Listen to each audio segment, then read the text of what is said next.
നിങ്ങളുടെ favourite shows ഇനി ഒരിക്കലും മിസ്സാവില്ല. ഇപ്പോൾ C5 കാണും നിങ്ങളുടെ ഫേവറേറ്റ് ഷോസ് തികച്ചും സൗജന്യമായി.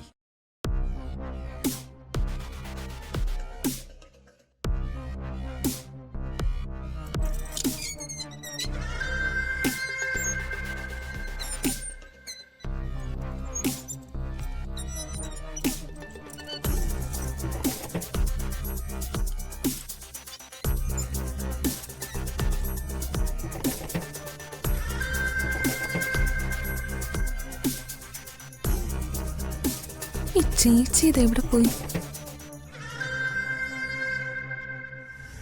നീ എന്താ ഇവിടെ?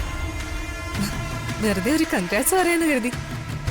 ഒരിക്കലും പ്രസവിക്കാത്ത എന്റെ ഗർഭിണിയായ ചേച്ചിക്ക് അനിയത്തിയായ എന്റെ വകൊരു സ്പെഷ്യൽ കൺഗ്രാറ്റ്സ്. ബോധം കിട്ട വീണപ്പോ തന്നെ എനിക്ക് സംശയം തോന്നിയിരുന്നു. പിന്നെ ഗർഭിണിയാണെന്ന് ഡോക്ടർ വന്ന് പറഞ്ഞതോടെ ഞാൻ ഉറപ്പിച്ചു ഇത് നാടകം തന്നെയായിരിക്കും. ആ സന്ധ്യ തിരക്കായതുകൊണ്ട് രക്ഷപ്പെട്ടു, ഇല്ലെങ്കിൽ പണി അപ്പൊ തന്നെ പാളിയാണ്. ഗർഭിണിയാണെന്നും മോന്റെ കൊച്ചിനെ വയറ്റിലിട്ടുകൊണ്ട് പോവാണെന്നും 2 ഡയലോഗ് അടിച്ചപ്പോഴേക്കും സേതു മാധവൻ ഫ്ലാറ്റ്. ഡോക്ടർ കാര്യം പറഞ്ഞപ്പോഴേ നന്ദന്റെ എക്സ്പ്രഷൻ ഒന്ന് കാണേണ്ടതായിരുന്നു. ചെയ്യാത്ത കുറ്റം തലയിൽ അടിച്ചേൽപ്പിക്കും പോലത്തെ റിയാക്ഷൻ ആയിരുന്നു. എന്തായാലും ചേച്ചിയുടെ ആദ്യത്തെ പ്ലാൻ നടന്നു കഴിഞ്ഞു. ഇനിയാണ് സൂക്ഷിക്കേണ്ടത്. ഗർഭിണിയാണെന്ന് പറഞ്ഞാ പോരാ, അതേപോലെ പെരുമാറുകയും വേണം. കുറച്ചുനാള് കഴിഞ്ഞ് വല്ല തുണിയോ മറ്റോ എടുത്ത് വയറ്റിൽ കെട്ടിവെക്കാം. എന്നിട്ട് ഇവിടെ നിലയുറപ്പിക്കാം. കുറച്ചു മാസം കഴിയുമ്പോ വെറുതെ ഒന്ന് വീണാ മതി. എന്നിട്ട് അബോർഷനായിന്ന് നമുക്ക് തന്നെ പറഞ്ഞുണ്ടാക്കാം. അതൊക്കെ വേണോ? അല്ലെങ്കിൽ പിന്നെ പ്രസവിച്ച് കുഞ്ഞിനെ കാണിക്കേണ്ടി വരില്ലേ? കാണിക്കണം. എവിടുന്നെടുത്ത് കാണിക്കും? അതൊന്നോർത്ത് നീ ടെൻഷനാവണ്ട. 10ാം മാസം നിന്റെ ഈ ചേച്ചി പ്രസവിക്കും. നിന്നോട് ആരാ പറഞ്ഞ ഞാൻ ഗർഭിണി ആവില്ല എന്നും ഇതൊക്കെ എന്റെ നാടകമായിരുന്നു എന്നും? പിന്നെ ഞാൻ ഗർഭിണി തന്നെയാ. നന്ദനും അവന്തികയ്ക്കും ഒരു കുഞ്ഞു പിറക്കാൻ പോകുന്നു എന്ന് ഡോക്ടർ പറഞ്ഞത് വെറുതെ അല്ല. ചേച്ചി സീരിയസ് ആയിട്ടാണ് ഇതൊക്കെ പറയുന്നത്? ഇതെന്ത് കഷ്ടമാണെന്ന് നോക്കിക്കേ. ഞാൻ ഗർഭിണിയാണെന്ന് പറയുമ്പോ ഇതെന്താ ആർക്കും വിശ്വസിക്കാൻ പറ്റാത്ത? കുറച്ചുനാള് കഴിയുമ്പോ എല്ലാവർക്കും വിശ്വാസം വരുമല്ലോ. നീയല്ലേ എന്നോട് പറഞ്ഞത് സ്വത്തെല്ലാം വാങ്ങിയെടുക്കണമെങ്കിൽ നന്ദനിൽ എനിക്കൊരു കുഞ്ഞുണ്ടാവണമെന്ന്? അത് ഞാനങ്ങ് സാധിച്ചു, അത്രേ ഉള്ളൂ. എങ്കിലും ചേച്ചി, ഇപ്പൊ നിനക്ക് വിശ്വാസമായില്ലേ ഞാനൊരു അമ്മയാവാൻ പോവാണെന്ന്? നിന്നെ പോലെ ഈ വീട്ടിലെ ഓരോരുത്തരെയും വിശ്വസിപ്പിക്കണം. അപ്പോ ശരിക്കും അല്ലേ? നീ കണ്ടോ ഇനി എന്തൊക്കെയാ ഇവിടെ നടക്കാൻ പോകുന്നതെന്ന്? പോകെ പോകെ നിന്റെ മുഖത്ത് കാണുന്ന ഈ സംശയമൊക്കെ മാറും. ഈ ഗർഭം പറഞ്ഞാണ് നമ്മൾ നമ്മുടെ ലക്ഷ്യങ്ങളെല്ലാം നേടിയെടുക്കാൻ പോകുന്നത്. നെല്ലിശ്ശേരി സേതുമാധവന്റെ എല്ലാ സ്വത്തുക്കളുടെയും അവകാശിയെ വയറ്റിലിട്ട് അവന്തിക ഒരു പോരിനും കൂടെ ഇറങ്ങും.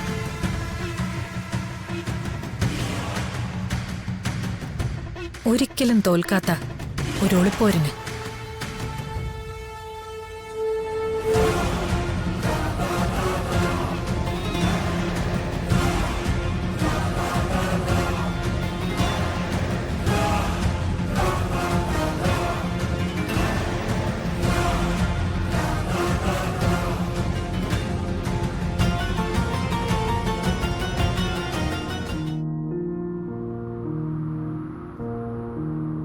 എന്തൊക്കെയാ വീട്ടില് സംഭവിച്ചോണ്ടിരിക്കുന്നെ?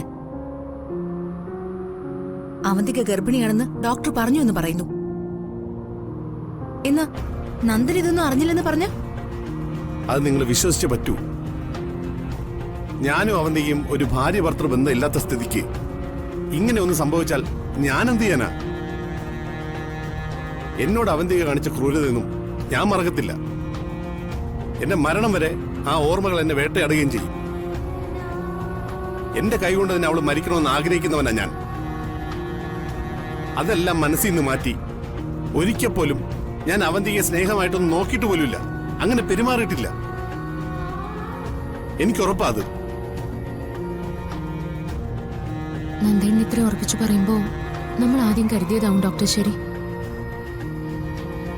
നെല്ലിശ്ശേരി വീട്ടിൽ നിന്നും പുറത്താക്കൂ എന്നൊരു സാഹചര്യം വന്നപ്പോ എടുത്തി മനഃപൂർവ്വമായിട്ട് ഇതൊക്കെ ഉണ്ടാക്കി പറഞ്ഞതാവും. എന്നിട്ട് വന്ന ഡോക്ടറിനെ കയ്യിലെടുത്ത് താൻ ഗർഭിണിയാണെന്ന് പറയിപ്പിച്ചതുമാവും.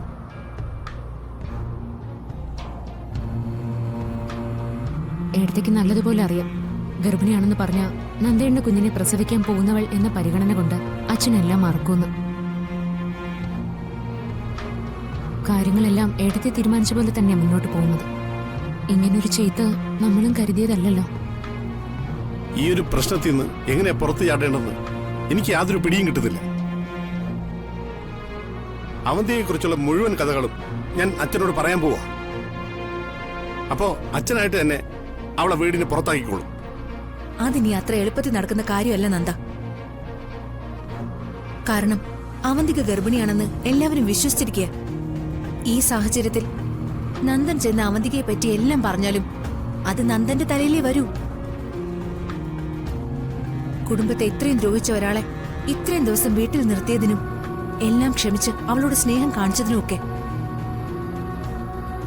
അതിന്റെ കൂടെ ഇപ്പോ ഗർഭിണിയാണെന്നുള്ളതും കൂടി ചേർത്ത് അവന്തിക കുറച്ച് സെന്റി ഡയലോഗും കൂടി അടിച്ച എല്ലാവരും, പ്രത്യേകിച്ച് അച്ഛൻ, അവന്തികയുടെ ഭാഗത്ത് നിന്ന് അവൾക്ക് മാപ്പ് കൊടുക്കാൻ തീരുമാനിക്കുകയും ചെയ്യും.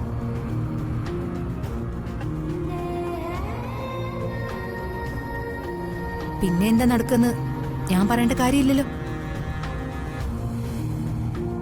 ഇതിനൊക്കെ ഒരു അവസാനം ഉണ്ടാക്കണ്ടേ സന്ധ്യയെ? ഇങ്ങനെ സ്വയം തകർന്ന് എത്ര ദിവസം ഞാൻ ജീവിക്കും?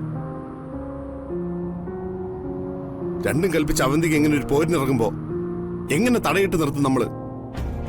നമ്മളെ കൊണ്ട് എന്തെങ്കിലും ചെയ്യാൻ സാധിക്കുമോ? സാധിക്കും.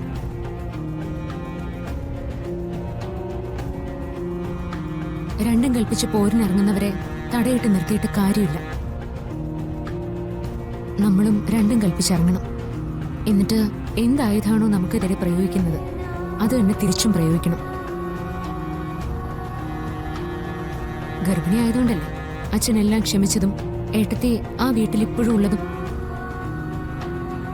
എന്നാ ഏട്ടത്തി ഗർഭിണിയല്ല എന്നുള്ളതും അത് നെല്ലിശ്ശേരിയിൽ നിൽക്കാൻ വേണ്ടി ഏട്ടത്തി ഉണ്ടാക്കിയ കഥയാണെന്നും തെളിയിക്കണം.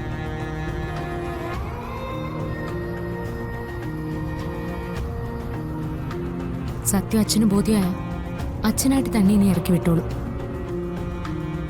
അതിന് സന്ധ്യ ഡോക്ടറുടെ സഹായമാണ് എനിക്ക് ആവശ്യം. എന്റെ സഹായം ഞാനെന്താ ചെയ്യണ്ടേ?